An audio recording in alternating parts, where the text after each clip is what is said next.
Pramod Tiwari, be brief. Be brief. Very brief, sir. Yeah. I'm always brief, sir. You are briefed also, I know. Sir. I believe.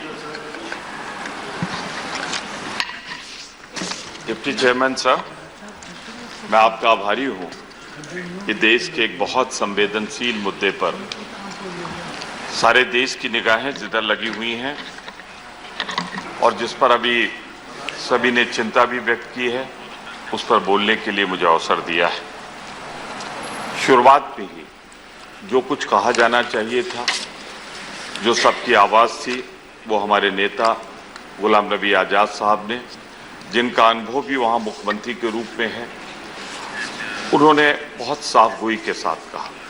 Doctor कर्ण सिंह जी ने भी उस बात को आगे बढ़ाया। अभिषेक जी ने जो बातें कही, मैं उसी के आगे इसी क्रम को जोड़ना चाहता हूँ। एक बात सबके दिल में साफ है और उस बात को इस प्लेटफॉर्म से दोहराना जरूरी है कि हम सब एक ऐसा हिंदुस्तान चाहते हैं जिसके दिल में कश्मीर बहता है, बसता है, और कश्मीर जिसे हम जन्नत की तरह अपने दिल में उतार कर रखते हैं। हम सब की भावनाएं, हम सब का प्यार, हम सब का विश्वास कश्मीर के और कश्मीर के लोगों के साथ है। मैं अभी 1 महीने पहले कश्मीर गया था। मुझे बहुत से हिस्सों में जाने का मौका मिला। मुझे एक चीज देखकर खुशी हुई थी वहां, और एक कुछ देखकर दुख भी हुआ था। खुशी इस बात की हुई थी कि केंद्र सरकार के 10 साल के जो यूपीए का प्रयास था, कुछ कांग्रेस का जो गठबंधन हुआ था वहां प्रदेश सरकारों में, आजाद साहब, मुफ्ती साहब या फिर अब्दुल्ला साहब, एक बात तो हो गई थी कि वहां के हालात बिल्कुल सामान्य हो गए थे, और एक वो श्रीनगर, वो कश्मीर, वो पहलगाम, जहां लोग जाने में थोड़ा 10 बार सोचते थे पहले, अब ऐसा लगता था जैसे एक सामान्य पर्यटन का स्थल है। वही प्यार, वही रसूख, वही इज्जत, एक दूसरे के दिमाग में वही विश्वास था। बहुत खुशी हुई थी, मैं बहुत खुश लौटा था। पर मुझे वहां कुछ लोगों ने, जो टैक्सी वालों ने, कुछ दुकानदारों ने बताया, उस चिंता से मैं जोड़ना चाहता हूं इस सदन को।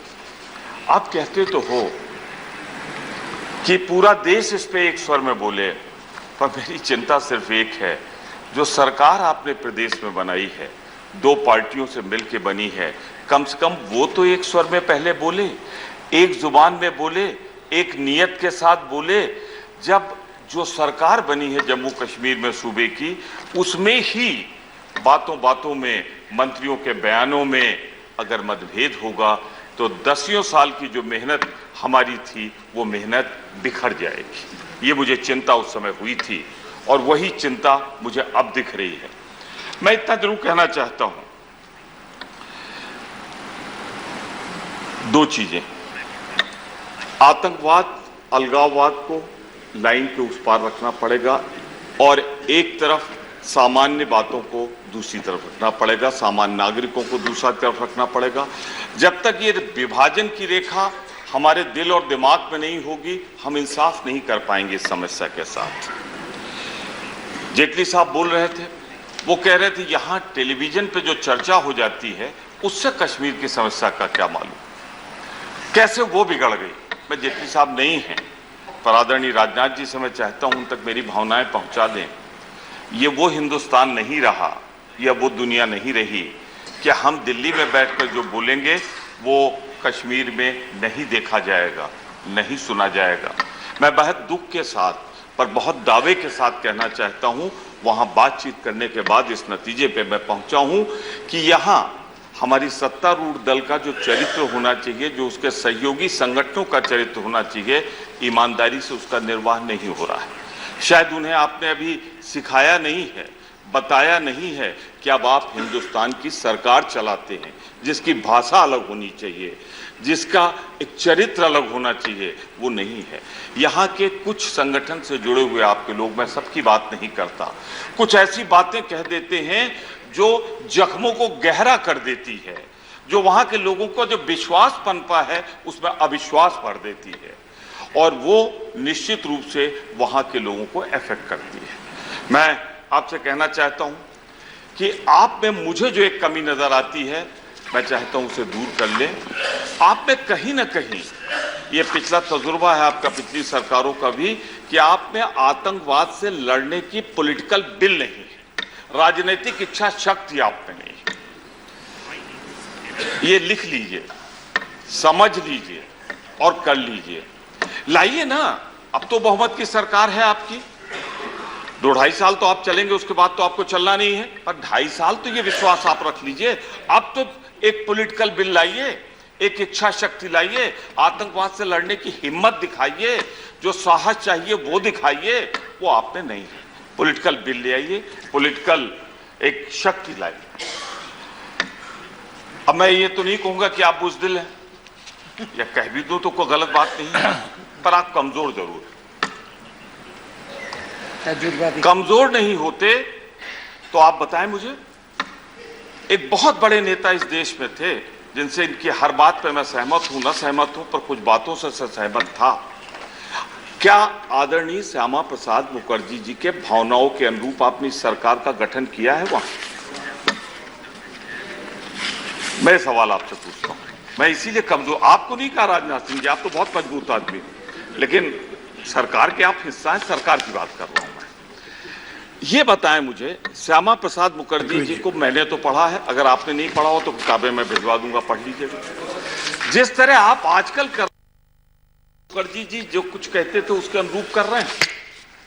फिर दूसरी बात मैं कहना चाहता हूं कि क्या वजह है आतंकियों के सामने कभी कभी आप घुटने टेक देते हैं, क्यों?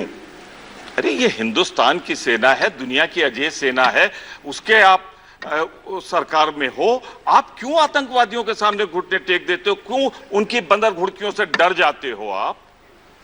देखिए, मैं आपको बताऊं, मेरे दिल में बहुत चोट पहुंची, और मैं एक कारगिल शहीद के यहां था, उसकी मां ने जो कुछ मुझे सुनाया मैं आपसे कहना चाहता हूं। आप चाहें तो प्रधानमंत्री जी से कहिएगा, या राजनीतिक रूप से आज उचित ना हो तो मत कहिए, करने दीजिए उनको।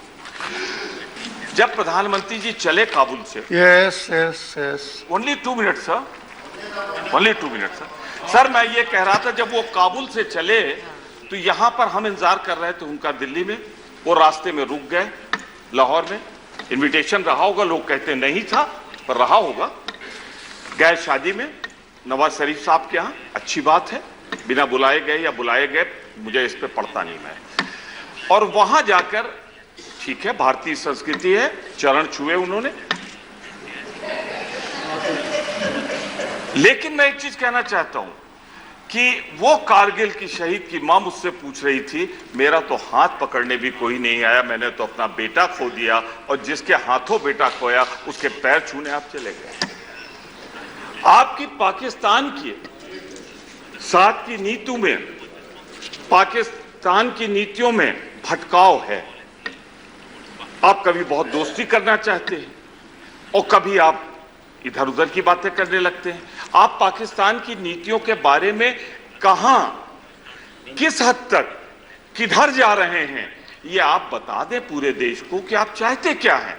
पर जो ये आपकी भटकाव वाली नीति है पाकिस्तान को लेकर, ये कहीं ना कहीं देश के हित में नहीं है। एक रास्ता आप अख्तियार कीजिए। आपको मैं ये जरूर कहना चाहता हूं, खींच दीजिए लाइन, दृढ़ता से कहता हूं, जो हथियार उठाएं हिंदुस्तान के खिलाफ, जो अलगाववादी है, जो हिंदुस्तान के खिलाफ बात करें, पूरी दृढ़ता से कीजिए, हम आपके साथ हैं। लेकिन अपने राजनीतिक हितों के लिए, भाई 1 minute, that was 2 minute, now 1 minute. मैं सिर्फ एक बात कहना चाहता हूं कि जो वहां के बेगुनाह लोग हों, ऐसा ना हो कहीं बेगुनाह लोग हैं, कहीं ऐसा ना हो। सर, मैं तारीफी कर रहा था आपकी, जो बेगुनाह लोग हैं वहां पर, उन लोगों पर कहीं से ये भावना न चली जाए कि 10 साल के त्याग और बलिदान के बाद जिस कश्मीर का मन और दिल हमने बनाया था कि हिंदुस्तान के साथ पूरी ताकत, पूरी शक्ति के साथ जुड़े हुए थे, कहीं आपकी सत्ता लिप्सा के कारण, एक सरकार बनाने के कारण, इधर उधर के बयानात के कारण, आपके भटकाव के कारण कहीं उस पर चोट न पहुंचे, ये मैं आपसे सजा करता हूं और कहना चाहता हूं Okay. कश्मीर हमारा है, अंतिम सांस तक हमारा रहेगा, जर्रा जर्रा उसका हमारा रहेगा। Sir he is appreciating. Okay. Sir एक मिनट Thank you. मैं सिर्फ एक Now, बात that's कह all. कह दूंगा थैंक यू सर आपसे। अभी बैठिए। आई एम कंक्लूडिंग सर, अभी बैठिए। कंक्लूडिंग।